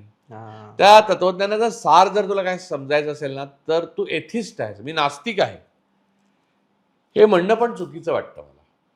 मी आस्तिक नाही, मी नास्तिक नाही. देव आहे की नाही हा माझा प्रश्नच नाही. कारण त्या प्रश्नाचं उत्तर म्हणून माझा काय फरकच नाही पडत आहे. नॉन थेस्ट म्हणतात त्याला. म्हणजे ना आस्तिक आहेस तू ना नास्तिक आहे. देव असेलही देव नसेलही. हो, म्हणजे मला काय करायचं. तर त्याच्यावर बुद्धांच्या अखेरच्या काळात त्यांच्या शिष्याने त्यांना विचारलं की भंदे तुम्ही देवाबद्दल काहीच सांगितलं नाही, मग आता तुमच्यानंतर आम्ही कोणाकडे बघायचं. तर ते म्हणले याचा अर्थ तुम्ही माझ्याकडे देव म्हणून बघत होता की काय. तर ज्या गोष्टीला मी सतत नकार दिला, म्हणजे नकार म्हणजे देवाला नाही, देव आहे किंवा नाही, त्याच्याकडे असं बघ. तर मग म्हणले मग आम्ही काय करायचं आता, म्हणजे बाहेर काय करायचं. ते म्हणाले की जी गोष्ट अस्तित्वगत आहे तिच्याकडे पहा, जसं की भूक. म्हणून बुद्धाने सांगितलं की भिक्षापात्र घेऊन निघाला की जे तुम्हाला देतील ते खा. म्हणून बुद्धाने अखेरचं खाल्लं ते डुकराचं मांस होतं ना, त्यामुळे त्यांना अतिसाराने मृत्यू आला. ओके. त्याच्यात तुम्ही तरतम करायचं नाही, ते शिळं होतं. तुम्ही की हे काय अहिंसा हा आपला महत्वाचा धर्म आहे. पण भूक लागली असताना तुम्हाला वाढलेलं आहे, त्याच्यात तुम्ही चॉईसेस नाही आहेत तुम्हाला. ओके. म्हणजे आता जैन धर्म आपल्या धर्माची प्रतारणा करताय. तुम्हाला चॉईसेस असणं हा तुमचा दंभ आहे. माझ्या बाजूचा मनुष्य मांस खात असेल आणि मी मांस खात नाही, तर मी त्याचाही आदर करतो आणि मी माझाही आदर करतो. मी मांस खातो तर मी मांस न खाणाऱ्या माणसाचाही आदर करतो. बरोबर. तर हा दंभ नाही नसला पाहिजे. जैनांमध्ये पण नसला पाहिजे आणि बौद्धांमध्ये पण. एनिवे, तर मुद्दा हा आहे की तुम्ही सांगितलं नाही देव आहे तर म्हणजे अस्तित्वगत जे आहे, जसं की भूक आहे. जसं मी भुका सांगितल्या. माणसाच्या शारीरिक भुका अनेक असतात आणि मानसिक भुका आहे, बौद्धिक भुका आहेत आणि आत्मिक भुका आहेत. त्या सगळ्या भुका ओरिजिनल आहेत. त्याला अस्तित्वगत असा शब्द आहे. तसं एक मूल जन्माला आलं आणि त्याला या समोरची आता बिल्डिंग बांधतात बिल्डर, त्यांनी पूर्ण करून त्या सगळं खाणं पिणं सगळं दाई वगैरे ठेवली, ती बोलणार नाही त्याच्याशी. त्याला सगळं काही दिलं आणि तो मोठा झाला, तुझ्या वयाचा झाला आणि त्यानं आणलं इथे. तर बुद्ध म्हणाले, त्याला विचारलं की सांग बाबा देव आहे का नाही. तर तो काय विचारेल, देव ते काय. हां. बरोबर ना. म्हणजे त्याला भूक लागेल, त्याला खावंसं वाटेल, त्याला सेक्सची इच्छा होईल, त्याला स्पिरिच्युअल म्हणजे आत्मिक ज्ञान मिळवण्याची इच्छा होईल. तो देवाबद्दल का विचारेल बरं. कारण तो अस्तित्वगत प्रश्नच नाही. हो. मग शिष्य म्हणाले, मग तो काय विचारेल. तो विचारेल मी कोण आहे. वाह! हू ॲम आय. मूळ प्रश्न हा आहे की आपण कोण आहोत. आपण आपलं अस्तित्व इथे का झालं आणि त्याचा उद्देश काय आहे. तो उद्देश नाहीच आहे का, तो आपण शोधतो आणि आपण जगून मरतो, हे ॲक्सिडेंट आहे का एक, जे अस्तित्ववादी लोक मानतात. हा खरा प्रश्न आहे आणि ह्या प्रकारे माणसाने विचार केला पाहिजे. आपला जन्म हा एक ॲक्सिडेंट आहे. आपल्या आईवडिलांनी आपल्याला जन्म दिलेला नाही. आपल्या आईवडिलांनी एक मूल व्हावं म्हणून प्रयत्न केले, ते आपण झाल्यामुळे त्यांचं प्रेम आपल्यावर बसलं. त्यामुळे तो ॲक्सिडेंट आहे. आपला मृत्यू हा एक ॲक्सिडेंट आहे. त्याच्यामधलं जे जगतो आपण, त्याला एक उद्देश शोधतो. तू मुलाखती घेतो, मी मुलाखती लिहितो, हे करतो. कोण लेखक होतं, कोणी ऑटोमिक सायन्समध्ये काम करतं, कोणी भिडे गुरुजी होतं खोट्या नावाने. मनोहर कुलकर्णीचा भिडे गुरुजी. तर खोटं किंवा खरं जे आपण उद्देश निवडतो ते आपले त्याच्याशी जगतो, प्रतारणा करतो आपल्या आत्म्याशी किंवा सच्चे राहतो. या सगळ्या प्रवासाला काही अर्थ आहे किंवा नाही. कारण मी कोण आहे हे अस्तित्वगत प्रश्न आहे. त्याच्या शोधण्याचा प्रवास म्हणजे आयुष्य असलं पाहिजे. त्याचा देवाचा काही संबंध नाही. आणि त्यामुळे मृत्यूचं भय हे देवाशी निगडीत आहे. याचं कारण आपल्याला मृत्यू येतो म्हणजे नेमकं कोणता ॲक्सिडेंट. आपल्या जन्माच्या वेळेला भीती वाटली होती का? कारण कळतच नव्हतं आपल्याला. मग मृत्यूच्या वेळेला का वाटावी किंवा मृत्यूची का भीती वाटावी? याचं कारण त्याच्याविषयी असलेलं अज्ञान. अज्ञान हे भीतीचं मूळ कारण आहे. आपल्या अस्तित्वाला काही अर्थ आहे का हे जाणून घेण्याच्या प्रवासात तुला मृत्यूचं इनेव्हिटेबिलिटी, अपरिहार्यता कळते, तेव्हा त्याचीही भीती नाहीशी होते. मग अशी तुम्ही जसं म्हणालात तसं की नास्तिक आस्तिक, पण खूप वेळेला असं होतं की काही काही आयुष्यातले असे क्षण असतात, म्हणजे जसं मी नेहमी म्हणतो की माणूस ज्या दिवशी जन्माला येतो, आता जे आपलं शास्त्र आहे हे सगळं म्हणजे राशी आहेत, ग्रह आहेत, हे आपल्याला काही डाऊन वाटणं किंवा अप वाटणं, आणि साधारणपणे लोकांचा असा हळूहळू विश्वास बसायला लागला आहे की बाबा साधारणपणे जे ग्रह असतात त्याचा आपल्यावर इम्पॅक्ट राहतो. म्हणजे गुरु इकडे असला, दशा, अंतर्दशा, महादशा, सूक्ष्मदशा. सो ह्या सगळ्या जे होणार आहे ते होणार आहे, जे कधीच आपण टाळू शकत नाही. पण त्याची तीव्रता कमी करण्यासाठी आपण कुठल्यातरी कोणाला तरी आधार घेतो. म्हणजे देवाचा आधार असेल किंवा महागुरूंचा घेतो, कोणाचाही घेतो. तर ह्याच्यावर तुमचं काय तुमचा काय त्याच्या अँगल आहे त्या गोष्टीकडे बघण्याचा, की जेव्हा आपल्याला जसं तुम्ही म्हणालात, की त्या रात्री समजा दोघं जण भेटली असती, राजीव परुळेकर तिथे न येणं हा त्यांच्या राशीतला गोष्ट असू शकते आणि राजीव परुळेकर तिकडे येणं हा त्यांच्या राशीतलाही मुद्दा असू शकतो. पण असेल तर होईल ना, मग तो हां, असेल राहतील. असेल तर See, काही गोष्टी जसं देवाबद्दल आहे तसं ग्रह काय करतायत हां, या संबंधीवर आपलं नियंत्रण आहे का? गुरुला एक व्यसन घालून आपण ह्या बाजूला फिरवू शकतो का? नाही. नाही. तर त्याच्यात मुद्दा नाही. बरं, ते उपाय म्हणून जे सांगितले जातात हं. ना, त्याच्यात काहीही तथ्य नाही. ओके. पहिली गोष्ट. ज्योतिष हे शास्त्र आहे का? तर नाही. ज्योतिषी कला आहे का? तर हो. म्हणजे हे तुला धक्का वाटेल माझ्यावरून. काही लोक कलाकार असतात, त्यांना हे पण त्याबद्दल जाणून घ्यायला जावं का? तर अजिबात जाऊ नये. याचं मुख्य कारण असं, की कोणत्याही गोष्टीची तीव्रता कमी करणे आणि वाढवणे हे रिलेटिव्ह टर्म्स आहेत. म्हणजे तू एक अत्यंत गरीब भुकेलेला मुलगा आहेस. त्याला नेऊन एक 4 ब्रेडच्या स्लाईस आणि एक मुगाची उसळ दिली, तर त्याच्या दृष्टीने त्या दिवशी त्याला स्वर्ग भेटला. याउलट आनंद अंबानी आणि आकाश अंबानीच्या लग्नामध्ये जी माणसं हजर होती वेगवेगळे कपडे घालून, त्यांना तू पंचपक्वान्न दिली तरी तू शेफना विचार हॉटेलमधल्या, की ते 3 वेळा परत पाठवतात आणि नीट पाठ करून आण म्हणून सांगतात. शेफचे इंटरव्ह्यूज आहेत त्याच्यावर. बरोबर आहे. त्यामुळे ही तीव्रता ही रिलेटिव्ह आहे रे. तुमच्या भुकेच्या तीव्रतेवर ठरतं की अन्न किती महत्त्वाचं आणि गोड आहे. हं. म्हणून तू प्रचंड खाल्लेला आहेस, म्हणजे टमटमीत मटण, म्हणजे मला मटण आवडतं म्हणून मी मटण म्हटलं, वडे, वडे. असं जबरदस्त जेवण जेवलेलं आहेस आणि तुझ्या आवडीचा एखादा पदार्थ आहे तो आणून दिला तर तुला आवडेल त्या क्षणी खायला? तुला होणार नाही. पण याच वेळेला तुला भूक भयंकर लागलेली आहे आणि माझ्याकडे मटण नाही, पण मी पनीरचं केलंय, खाशील का? तू म्हणशील द्या, तुटून पडतो. त्यामुळे मुळामध्येच अभाव आणि दुःखाची तीव्रता ही रिलेटिव्ह कन्सेप्ट आहे.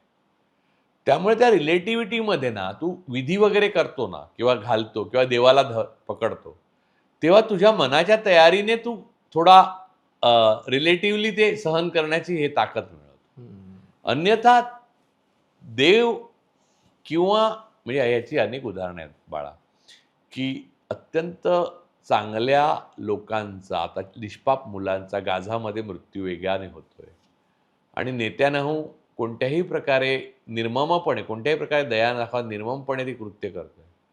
तर कोणता ग्रह कारणीभूत आहे याला आणि तो माइल्ड करण्याकरता कोणती पूजा घालायची राहिली आहे? किंवा छत्रपती शिवाजी महाराज यांचा निपात हो यासाठी जे मिर्झा राजे जयसिंगपासून ते अफजल खानापर्यंत सगळ्यांसाठी इथल्या ब्राह्मणांनी सहस्रचंडी आणि नवचंडी यज्ञ घातले. त्याचा महाराजांवर काय परिणाम झाला आणि अफजल खानावर काय परिणाम झाला आणि जयसिंगावर काय परिणाम झाला, ते याचा अर्थ लक्षात घे, की ज्या माणसामध्ये उद्दिष्टाबाबत स्पष्टता आहे आणि जो उद्दिष्टाबाबत सावध आहे आणि ज्याचं उद्देश आणि त्याचं काम हे मेळ खातंय, त्याला अशा उपायांनी वगैरे तुम्ही ना थांबवू शकत ना झुकवू शकत. तुझ्या वाट्याला जे येणार आहे प्रोबॅबिलिटी, मी असं म्हणेन की ग्रह तारे सोडून दे. ह्या जगामध्ये अनेक परम्युटेशन कॉम्बिनेशन आहेत. त्यातलं एक प्रोबॅबिलिटी तुला संख्याशास्त्र रे, स्टॅटिस्टिक्स तुझ्या वाट्याला येते. ती का येते याचं काही कारण नाही. ती का नाही येत? बरं, एका मुलीशी तू लग्न करतो, ते का करतो ते तुलाही माहीत नसतं. त्याच्याऐवजी दुसऱ्या मुलीशी का नाही केलं? अर्थात हा प्रश्न पुरुषांना आयुष्यभर छळतो. शेजाऱ्याची बायकोशी का नाही आपण लग्न केलं? आपल्याच बायकोशी का केलं? पण आपल्या बायकोच्या ऐवजी त्याच्याशी केलं असतं तर हिच्याशी का नाही केलं हे छळलं असतं. हां. त्यामुळे हा सगळा मनाचा खेळ आहे. ओके. त्यामुळे या बरं वाटणं किंवा उपाय करणं किंवा देवाने माझं होणार होतं ते थोडं टाळलं तर मी अरे हे होता होता वाचलो. हे चमत्कार सगळ्या आयुष्यामध्ये तुला काय वाटतं की जे यांना मानत नाही त्यांच्या आयुष्यात होत नाही? कम्युनिस्ट देशामध्ये अनेक हुकुमशहा अनेक खुनाच्या प्रयत्नातनं वाचले. त्याचं काय कारण होतं? कोणता यज्ञ केलेला त्यांनी? काय काही असं काहीही नाही. बरं, मी काय म्हणेन, ज्योतिष हे आर्ट आहे असं मी असं म्हटलं की किरो वगैरे अशी सारखी अनेक माणसं ज्यांना ते आर्ट साध्य झालेलं, पण त्याच्या मागे लागू नये. बरोबर. आणि प्रोबॅबिलिटी कुठची तुमच्या वाट्याला येईल हे सांगणं किंवा तुमचं काय होईल हे सांगणं. माझा एक मित्र आहे, फार मोठा ज्योतिषी आहे. म्हणजे तुला सांगतो की हुस हू त्याच्याकडे जातात. तो आता चॅनलवर वगैरे क्वचित तो पूर्वी यायचा. त्याचं काम खूपच वाढलंय. म्हणजे असुरक्षिततेच्या काळात काम वाढतं. महागाई वाढली आणि नोकऱ्या कमी झाल्या की इन्फ्लेशन वाढलं की. तर हे अर्थशास्त्र आणि ज्योतिषाचा फार संबंध आहे. तर तो काम वाढलंय. तर एक दिवशी माझा मित्र आणि मी त्याच्याकडे गेलेलो. या कामासाठी नव्हतं गेलो. वेगळ्या कामात. तो अदरवाईज माणूस म्हणून धमाल आहे. खूप ओके. विनोद वगैरे सांगतो. आणि त्याच्याकडे ना खूप गोष्टींचे खजाना असतो. खजाना. कारण इतक्या लोकांना भेटतो ना. अचानक 10-12 माणसं आली. कार्ड-बिर्ड दाखवली. नाही, सॉरी. मी आणि माझा मित्र नाही. मी आणि तोच एका मित्राकडे गेलेलो. ओके. आमच्या एका मित्राकडे. आणि तो होता, मी होतो आणि तो आमचा मित्र जस्ट येणार होता. हा आमचा कॉमन मित्र आहे. त्याला ठरवलं होतं आम्ही आज जेवायला घालायचं आणि त्याच्याकडनं नवीन काय किस्से घडलेत, कोणाकोणाचे नावं नाही सांगत तो, ओके. रिव्हील नाही करत. तो बरोबर. आपल्या क्लायंटची गुप्तता ठेवतो. पण आपल्याला किस्सा महत्त्वाचा वाटतो महत्त्वाचा. मला. म्हणजे ह्या माणसाचं सांग. तर गंमत अशी झाली की तिकडे तो मनुष्य जो माझा दुसरा मित्र आहे ना, तो फार मोठा व्यावसायिक आहे. त्याच्याकडे तो म्हणला येतोय. मी पोचतोच आहे म्हणला. घरून निघालोय, वाटेत आहे, मी पोचतोय, तुम्ही बसा म्हटलं. तो म्हणजे चहा वगैरे प्यायचा. चहा पित होतो आम्ही आणि बिस्किट खात होतो. अचानक 7-8 10 माणसं आली. भराभर बराबर कॅप्चर केलं. सगळ्यांकडचे आयडी फोन बिन काढून घेतले आणि इन्कम टॅक्स म्हणून सांगितलं. त्याच्याकडचंही काढून घेतला, माझ्याकडचंही काढून घेतलं. यार सगळे अडकलो आम्ही. म्हटले बाहेर जायचं नाही कोणी म्हणून. आणि तो आमचा मित्र जो होता तो थोड्या वेळाने आला. तर त्यालाही आत घेतला आणि त्याच्याकडनं काढून घेतलं इन्कम टॅक्स. आणि रेड सुरू झाले. ते रेड झाले त्याच्या ऑफिसवर. तर ते चालू होती सगळी. तर हा चुळबुळ करायला लागला. आता मी शांत होतो कारण मला माहिती होतं की एका पॉईंट नंतर त्यांना कळेल की मी बाहेरून आलो. मी सांगितलं त्यांना मी व्हिजिटर आहे, माझा काही संबंध आहे, माझा मित्र आहे वगैरे. तरी त्याने बसवून ठेवलं. ते पहिले असं कडक वागतात खूप. म्हणजे प्रत्येकाची पद्धत असते. आता मी आयुष्य माझे सगळेच मित्र आहे त्यामुळे मला माहिती कसं होतं ते. ते काय बोलला नाही वगैरे. तर मग हळूहळू ते तुमचं एक फॅमिलियर होत जातं. मग त्यांना ते कागद मिळतात वगैरे. तर तिथले स्टाफ म्हणजे घाबरवण्याचं उद्दिष्ट पूर्ण झालं की पुढच्या टप्प्याला लागतात. मग त्यांनी मला विचारलं की तू काय करतो? पण म्हटलं मी लिहितो वगैरे काय वगैरे असं. मग आज रेडची बातमी कधी येईल वगैरे असं गंमत चालली होती. म्हटलं मला नंतरच्या अपॉइंटमेंट्स आहेत. माझं काय असेल ते तुम्हाला काढून घ्या पण मला जाऊ दे. नाही तुमचं काढून घेणार का काहीच नाही म्हणलं. हे कोण आहेत म्हणलं. म्हटलं हे मोठे ज्योतिषी आहेत. अच्छा म्हणले बघू म्हणून बघितलं. तर ते बसले सगळे दोघे-तिघे आले आणि असे गोल बसले त्याच्यावर. आणि हा लगेच सुरू झाला म्हणजे की देखिए ऐसा है की आपके ऊपर चेहरे पे मंगल दिख रहा है वगैरे. बापरे. तर ते म्हणले बरोबर. आणि मग झालं. त्यातला एक जण काय म्हणला, इतना आपको ज्योतिष आता है, सुबह मालूम नहीं था कि इधर आके हम लोग के बीच में फंसोगे.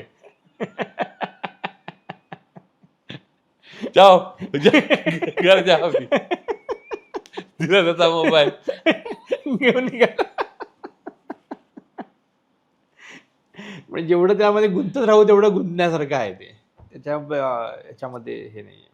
ऍक्च्युली तोच विषय होता की हल्ली म्हणजे लोक म्हणतात ना खूप वेळेला की अरे नामदेव, नामदेव, संत तुकाराम, संत ज्ञानेश्वर हे नामामध्ये ताकद होते, नाम स्मरण करायचे.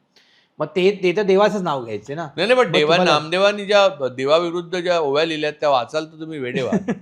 त्यांना असं म्हणतात की त्यामुळे म्हणजे एकनाथ रामदेव यांनी वगैरे पंजाबात जायला लागलं एका संताला. याचं कारण काय? पंजाबाचं म्हणजे त्यांचं गुरुमुखी ग्रंथसाहेबांचं नाव काय आहे?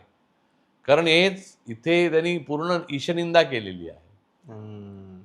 आणि तुकारामांनी ईशनिंदा केलेलीच आहे. तुम्हाला साधू कशाला लागतात जर पोरं होण्याकरता, हे त्यांनी म्हटलंच आहे ना. आणि बायको मेली बरे झाले, पोरे मेली बरे झाले, असं त्यांनी स्वतः लिहिलंय. किंवा अल्ला देवे अल्ला दिलावे असंही लिहिलंय. त्यामुळे त्यांच्या लिखाणामधलं तुम्ही निवडक काढून जर ते आध्यात्मिक आहे असं मानत असाल तर ओव्हरऑल तुम्ही जर विचार केला तर ते आध्यात्मिक नाही आहे. त्या स्वतःच्या शोधाचा भाग आहे. त्यात परस्पर विरोधी ओव्या आहेत. लोकांनी त्या वाचल्याच नाहीये त्यामुळे म्हणजे मीही कधीतरी खूप देवदेव केलं असेल. मीही कधीतरी अंधश्रद्धांना बळी पडलो असेल. मी कधीतरी माझ्या आता ती अंगठी आहे, माझ्या आईने मला भेट दिली आहे. आता ही काय नाही, काचच आहे मला वाटतं, पण अंगठी आहे. मला खूप जण विचारतात ही अंगठी कसली. माझ्या आईची ही एकमेव आठवण. आईने मला बाकी काही दिलं नाही, ते मी घालतो.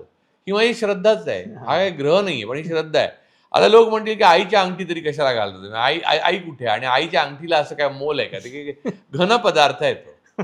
आता आहे, पण म्हणजे मला इमोशनली बरं वाटतं आईची अंगठी असल्यामुळे. माझ्या आईचं जास्त होतं, माझं आई बरोबर खूप घट्ट होतं.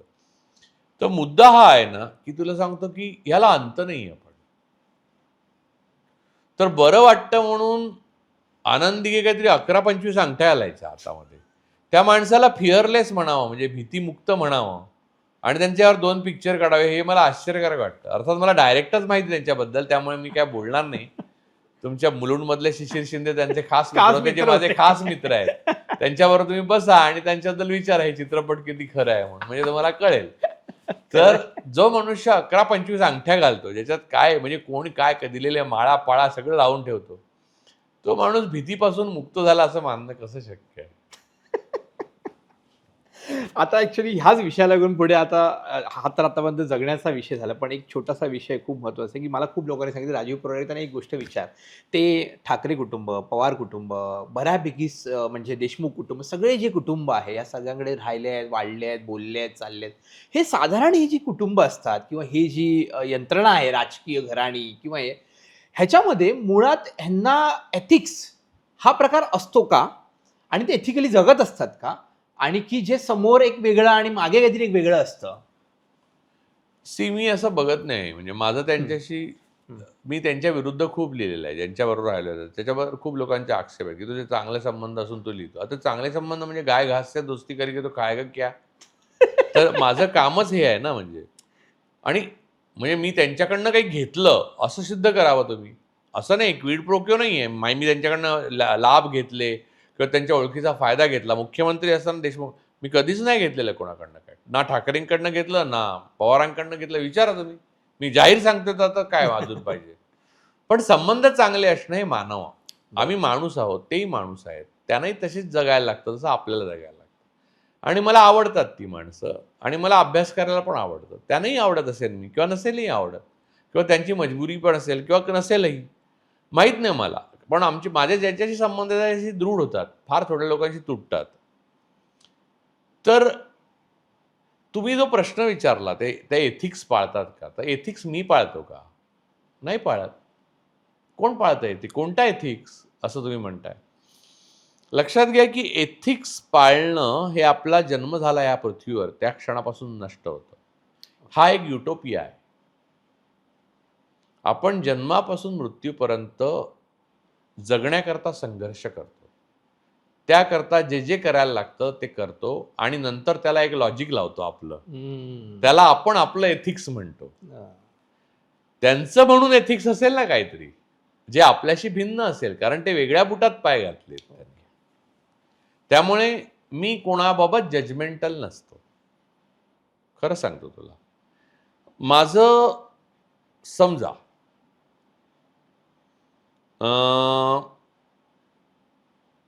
एखाद्या मुलीशी अफेअर असेल आणि तिचं तुटलं अफेअर. म्हणजे माझं अफेअर आणि माझं प्रेम बसलं अशा मुलींवरच्या एक 53 गोष्टींचं लिंक नसलेल्या गोष्टींना माझं पुस्तक येतंय. हो का? ते वाचा जरूर. तर ते तोडणं, ते एकतर ती मुलगी तोडणार किंवा मी तोडणार, बरोबर? म्हणजे एक माणूस आणि एक बाईमध्ये मी सांगतोय. ज्या बाजूने तोडलं गेलेलं आहे ती बाजू जर म्हणली की दुसऱ्या बाजूला एथिक्स नाही पाळलं त्याने, आमच्यात प्रेम होतं. अरे नाही, माझं मन राहिलं तर मी करू आता असं. आता मन नाही राहिलं ही काय गोष्ट झाली का? वा वा वा, असं आधी म्हणजे असं करा.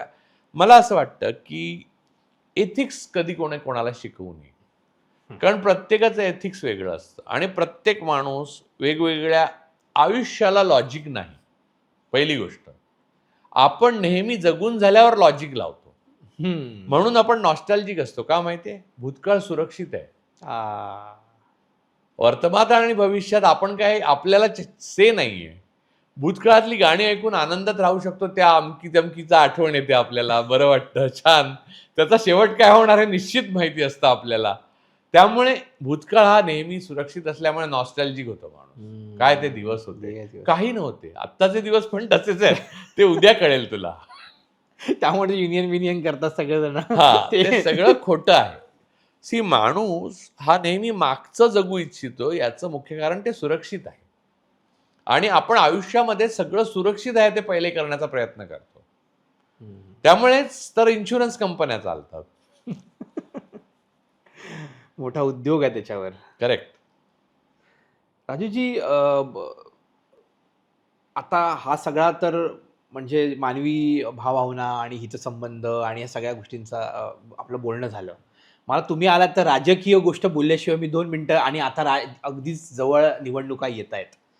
तर मला 2 पत्रकारांबद्दल विचारायचं ज्यांनी काँग्रेस आणि भाजप या दोघांच्या बऱ्यापैकी लोकसभेमध्ये कलाटणी दिली. म्हणजे गोष्टी, ते एक म्हणजे ध्रुव राठी, हा पत्रकार नव्हे पण एक इन्फ्लुएन्सर, आणि रवीश कुमार.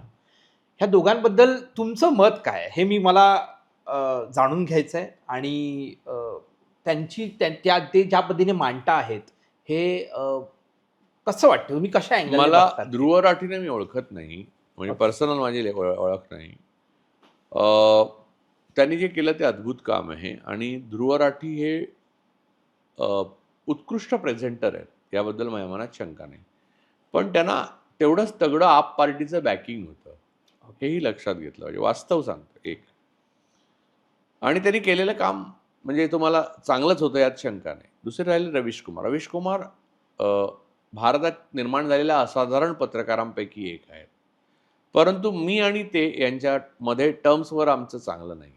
म्हणजे आमची ओळख झालीच तीच एका पुन्हा आप पार्टीच्या संदर्भातच, आणि तिथून ते बिघडतच गेलं. त्यामुळे म्हणजे we are not in talking terms. आणि आम्ही ट्विटरवर पण त्यांनी मला ब्लॉक केलेलं आहे, मी त्यांना ब्लॉक केलेलं आहे. परंतु ते काम जे करतायत ते अद्भुत आहे. आणि भारताच्या इतिहासात जे उत्कृष्ट पत्रकार आणि ज्या पत्रकाराला कविता समजली आहे असा पत्रकार रवीश कुमार आहे, याबद्दल माझ्या मनात शंका नाही. त्यांचं माझ्याबद्दल काय मत आहे मला माहिती आहे, पण मला त्यांच्याबद्दल हे मत आहे. परंतु माझं व्यक्तिगत मत त्यांच्या म्हणजे जे रिलेशनशिप संबंधी त्याच्याबद्दल मला जराही रिग्रेट नाही, कारण ते तसंच असायला हवं. कारण माझ्याकडे माझी कारणं आहेत. आणि ती माझी व्यक्तिगत नाही आहेत, ती सामाजिक आणि देशाशी संबंधितच आहेत. पण ती मी रिव्हील नाही करणार, कारण ती आत्ता काम करतायत त्याच्यावर त्या भिंगातनं लोकांनी पाहू नये अशी माझी इच्छा आहे. ते चांगलं काम करतात. त्यानंतर पुढचं एक नाव आहे, म्हणजे आम्ही 2000 सालची जी 10वी झालेली मुलं आहोत 1999ला, त्याच्यानंतर आम्ही ज्यांच्या चांगल्या गोष्टी ऐकल्या आणि ज्यांनी एक निर्माण केलं, त्यातले तुम्ही तुमची आम्ही भाषणं, तुमचं लेखन सगळं ऐकत होतो. त्याचबरोबर राजकीय म्हणून राज ठाकरे ह्यांचं आम्ही नेहमीच, आम्हाला एक वेगळं आकर्षण राहत होतं त्या काळामध्ये. आणि तुम्ही त्यांच्याबरोबर एक मैत्रीपूर्ण संबंध तुमचे होते. तर मला एक ॲक्च्युली जेन्युअनली विचारायचं आहे की राज ठाकरे आणि तुमचं, आणि राज ठाकरे म्हणजे काय रसायन आहे, तुम्ही खूप साऱ्या भाषणांमध्येही सांगितलेलं आहे वगैरे. पण आता तुम्ही त्यांच्याजवळ असता का, किंवा तुम्ही त्यांच्याबद्दल तुमचं मत काय आहे ओव्हरऑल? कारण ते खूप वेळा चांगले मुद्दे मांडत असतात, चांगल्या गोष्टी करत असतात, परंतु त्यांना लोक मात्र ती मतपेटीमध्ये त्यांचं रूपांतर होत नाही, आणि आम्हाला त्याचं दुःख होतं. आणि खूप सारे चांगले आमदार खासदार त्या जवळपर्यंत जातात आणि परत बॅकआउट करून मग दुसरी कुठेतरी जातात. तर या ओव्हरऑल राज ठाकरे या व्यक्तिमत्व तुम्हाला विचारणं आम्हाला 2024 ह्या, कारण त्यांचा मुलगाही आता निवडणुकीला उभा राहतोय, तर एक मित्र म्हणून पूर्वीचा का असेना किंवा अजूनही तुमचे जे संबंधित, तर काय वाटतंय तुम्हाला? हे बघा 2012 पर्यंत म्हणजे त्यांची माझी अतिशय जवळची मैत्री होती. त्यानंतर राजकीय दृष्ट्या त्यांनी एक मार्ग पकडला आणि मीही काही वेगळ्या कारणात ते अण्णा आंदोलनाचं आणि झालं, त्याच्यानंतर मी दिल्लीत असायचो आणि मग त्याच्यात मार्ग वेगळे होत गेले. त्यानंतर आमची ओळख चांगली राहिली, पण फार काही मैत्री आहे असं मी खोटं बोलणार नाही. त्यांनी जे केलं आणि लोकांनी त्याच्यावर रिॲक्ट केलं, ते सरळच असं आहे बघा, की ते ऑक्युपेशनमध्ये आहेत, ज्याची पावती लोकांनीच द्यायची आहे. ती दिली तर बरोबर केलं, लोकांनी नाही दिली तर तुम्हाला लोकांचा कॉल ॲक्सेप्ट केला पाहिजे. त्यामुळे त्याच्यातनं त्यांना तर पळवाट नाही आहे. बरं, माझं काम जे आहे ते पूर्णतः त्यांच्या एक्झॅक्टली, म्हणजे ते राजकीय नेते असतील तर मी त्यांच्याबद्दल खरं इव्हॅल्युएट करून लिहिणं हे माझं काम आहे. त्यामुळे त्यांचं आणि माझ्या कामाचं स्वरूप हे परस्पर विरोधी आहे. एनिवे, पण बाकी माझे त्यांचे संबंध ठीक आहेत, म्हणजे काही वाईट नाही आहे. बरोबर. म्हणजे आम्ही बऱ्याचदा भेट होते. नवीन घर झाल्यावर मी भेटलो, ओके. 2दा गेलो जेवायला. पण मुद्दा हा आहे की राजकीय दृष्ट्या किंवा त्यांच्या सगळ्या गोष्टीमध्ये माझं जे रोल असायला पाहिजे होता असं त्यांना वाटायचं, ती दिशाच त्यांनी बदलली 2012 नंतर. ते मोदींना भेटायला गेले आणि मग नंतर ते मोदींना पाठिंबा दिला आणि मग त्यांचं सगळंच वेगळं झालं. तर त्यांच्यानंतर माझं त्यांचं राजकीय मला काही माहितीच नाही. म्हणजे आतमध्ये ते काय विचार करतात, त्यांच्या काय चर्चा होतात, त्यांच्या पार्टीपुरतं मर्यादित आहे आणि त्या सर्कलशी माझा काहीच संबंध नाही. त्यामुळे त्यांच्या 2012 पासून 24 पर्यंत, म्हणजे जवळपास 12 वर्षानंतर मी आता काही त्यांच्याबद्दल बोलणं म्हणजे त्यांच्यावर आणि माझ्यावर दोघांवर अन्याय केल्यासारखं होईल. कारण की आम्हाला परत तेच मी म्हटल्याप्रमाणे असं वाटतं की कुठेतरी ती म्हणजे मला गोष्ट- इतर अनेक राजकीय नेत्यांबद्दल जास्त माहिती आहे. काँग्रेसबद्दल विचारा, त्याच्याबद्दल माहिती आहे. आत्ता विचारू नका, पण म्हणजे माहिती आहे. राष्ट्रवादीबद्दल माहिती आहे किंवा शिवसेनेबद्दल माहिती आहे. देशातल्या अनेक राष्ट्रीय जनता दलाबद्दल माहिती आहे, RJD बद्दल, कारण माझा लालूंचे मुलगा लालू, त्यांच्या सगळ्यांबद्दल माहिती म्हणजे समाजवादी पार्टी. मग मला राज ठाकरेंच्या पक्ष आणि राज ठाकरेंबद्दल काहीच माहित नाही, कारण 12 वर्षे जर तुमचा कनेक्टच नाही तर कसं तुम्हाला माहीत असणार. आणि परत ही एक चांगली गोष्ट आहे, कारण त्यांची जी भूमिका आहे त्याच्यावर मी अन्यथा टीकाच केली असती. कारण हिंदुत्ववादी भूमिका म्हणजे ब्राह्मणवादी भूमिका या मताचा मी आहे. हिंदुइझम म्हणजे हिंदुत्व नव्हे. हिंदुइझम म्हणजे आत्तापर्यंत जे आपण बोलत होतो हिंदुइझम, त्याच्यामध्ये धर्माचा काही समावेश नाहीये. मनुष्य धर्म. हा, माणसाला भूक लागते, माणसाला मलमूत्र विसर्जन करावं लागतं, हा धर्म आहे त्याचा, शरीर धर्म. त्याला अर्थाने धर्म आहे. हिंदू नावाचा कोणताही धर्म नाही. आता ते म्हणतात मग आम्ही आर्य सनातन धर्म. सनातन म्हणजे अँशंट, म्हणजे जुना. परत तुम्ही एक नाही, कारण काय आहे की एक मातंग समाजाच्या ज्या वळलेल्या मुठी आणि ब्राह्मणाची शेंडी, मराठ्याची तलवार, असं काहीतरी ते तरडेंचे डायलॉग आहेत ना, प्रवीण तळे. तर यांच्यात रोटीबेटीचे व्यवहार होतात का? तर मग त्यांना एक कसं मानायचं? नाही होत ना. दुसऱ्या धर्मातला माणूस तुम्ही जर तुमच्या धर्मात आणायचा ठरवला, धर्म आहे तुमचा म्हणून, कोणत्या जातीत आणणार? जाती आहेत, धर्म नाही. आणि धर्म एकच आहे, ब्राह्मण धर्म. त्याला हे हिंदुइझम म्हणतात, हिंदुत्व म्हणतात. हिंदुत्व म्हणजे. त्याला मी हिंदुइझम म्हणतो. ते हे सगळं म्हणजे हिंदुइझममध्ये सगळे भारतात पारसी, शीख, जैन, सगळे नवीन वेगळे धर्म आहेत, ते सगळे त्याच्यातच येतात हिंदुइझममध्ये. हिंदुइझम ही व्यापक संज्ञा आहे. भारतातले मुस्लिम सुद्धा हिंदुइझमचाच भाग आहेत. हिंदुइझम हा धर्म नाही आहे. हिंदुइझम हा भारतीय जिओग्राफिकल एरियामध्ये राहणाऱ्या प्रत्येक माणसाचा इतर माणसाशी असलेला सौहार्दपूर्ण संबंध हा Hinduism. So great. Thank you. Raju sir, तुम्ही इथे आलात आणि इसाब निधीच्या माजी माणसाला वेळ दिलात. आम्ही तुमचे खूप आभारी आहोत. मी तुमचे पण खूप विचार आभारी आहे. आम्हाला खरंच एवढे दिवस समोर बसून विचारायचे होते आणि तुमचं ओव्हरऑल एक बघण्याचा, प्रत्येक गोष्टीकडे बघण्याचा दृष्टिकोन आम्हाला नेहमी दिसतो, की मग ती गोष्ट राजकीय असेल किंवा कुठलीही गोष्ट असेल. आम्ही एखादा विषय जेव्हा सचिन तेंडुलकरांचा एक असेल मुद्दा नंतर किंवा- खरं ठरलं की नाही माझं फार म्हणणं. आहे. 100% तेव्हा मला सगळ्यांनी सगळ्यांनी शिवाय शिवाय घातल्या होत्या. इन्क्लुडिंग राज साहेब. हा, ते पण मला म्हणाले की हे असं कसं सचिनवर असं लिहू नये वगैरे. ग्लॅडिएटर. पण मी तुम्हाला सांगतो, मी सचिन तेंडुलकरवर, सचिन ग्लॅडिएटर तेंडुलकर आणि सचिन स्वतःचा तेंडुलकर हे जे 2 लेख लिहिले, ते लेख काळाला समांतर जातील, ना की सचिन तेंडुलकर बद्दलचं त्या काळचं तुमचं मत. हो, तुमची मला एक पु ल देशपांडेवर मी लिहिलं तेव्हा रागवली होती लोक. तेही समांतर जाणार का? कारण मी ना कोणत्याही प्रकारच्या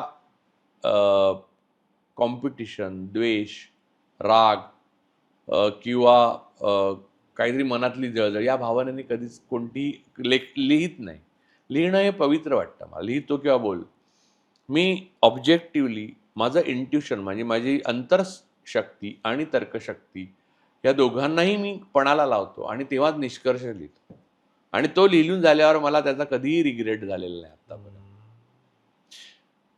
2004 साली मी लिहिलेलं की हिंदुत्व हा शिवसेनेसाठी बीजेपीने बकरी लावलेला सापळा आहे. आणि ते नंतर तुम्हाला चिन्हांसहित शिंदे गेले तेव्हा कळलं. तेव्हा मला बाळासाहेबांनी असं म्हटलं फोन करून की तुझा वैचारिक सुनता झालाय. पण मी बाळासाहेबांना तरी आर्ग्यू केलं की मी म्हटलं बाळासाहेब काही गोष्टी काळावरच सोडाव्या. मी आत्ता तुम्ही मोठे आहात, तुम्हाला मी काय सांगणार. पण बाळासाहेब उमदे होते. त्यांची फोटोग्राफी जेव्हा झाली तेव्हा राज साहेबांनी केली ती. तर इथलं भाषण मला आता कुठे दिसत नाही ते यूट्यूबवर, पण त्या भाषणात त्यांनी माझा उल्लेख केला. आमचे राजू पुरोळेकर होते म्हणून हे झालं. नंतर नारायण राणे फुटून गेले तेव्हा नारायण राणेवर मी लेखमाला एक सामनामध्ये लिहिलेली. तेव्हा बाळासाहेब कुडाळमध्ये बोलले होते की जर नारायण राणेंना खरं समजून घ्यायचं असेल तर राजू पुरोळेकर वाचा. पण खरंच आणि तुम्हाला मी एक सांगतो, माझ्या आयुष्यामध्ये मी अनेक वृत्तपत्रात कॉलम लिहिले. माझा कॉलम कोणी कापला नाही, पण ते राजू पुरोळेकर लिहितात म्हणून कापला नाही. 2 वेगळ्या व्यक्तिमत्वांशी संबंध असलेले पेपर आहेत त्यातले, एक सकाळ आणि एक सामना. तुम्हाला सांगतो, सामन्यामध्ये मी खुद्द बाळासाहेबांच्या विरोधात लिहिलं तरी सुद्धा एक शब्द न कापता छापलेला आहे. बाळासाहेब ठाकरे आणि संजय राऊतांना त्याचं क्रेडिट देतं. आणि या उलट शरद पवार डायरेक्ट संबंध नाही, पण पवारांचा सकाळ त्याच्यात म्हणजे भाजीवाल्याशी संबंधित नाही, शेजारशाशी संबंधित असलेली वाक्य सुद्धा भीती वाटली म्हणून कापलेली आहे.